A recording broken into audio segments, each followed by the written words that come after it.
He is robed in majesty. I was a third-generation pastor.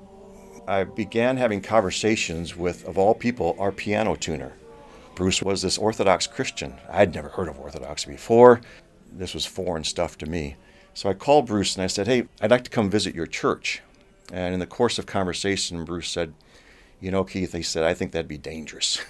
I think, you know, you're a Baptist pastor. This is going to mess you up. So we walked in this dark room. I mean, this is a church of about 300 people. So we're walking in and all these people are gathering, very quiet, very somber. The music was in minor key. It was like 10:30, 11 o'clock at night. And they were singing, doing their chanting, readings, whatever. It was just overwhelming to me. And then we processed out of the building.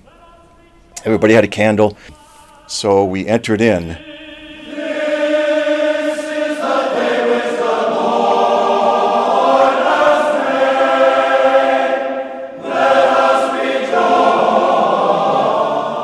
And it was lights everywhere. Everything that could be lit was lit. You're walking into this glorious display of light, and it was like a experience of the resurrection. Every person, for me it was, I'm experiencing the resurrection. It's glorious.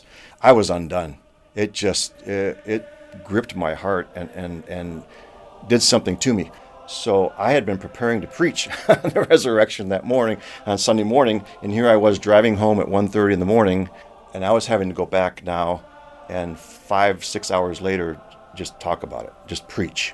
I was caught, having just experientially been entered into a participation in what had been going on in heaven all along, and I had participated in that in this liturgy here on earth. And I'll never forget, my wife walked into the office that morning, and I was sitting at my desk, and she looked at me and she said, "What's wrong?" And so I resigned the pastorate after 22 years in that church and moved into this ministry of working with church leaders in relationship to their relationship with God. And if I'll just learn what it is to live into this life of the church, then everything my heart has been longing for decades will be answered. And so that's the journey I'm on now. It's been close to 6 years now. I'm around a bunch of people that wear robes. My priest wears a robe, but I never have worn one, and I probably never will. He is robed in majesty.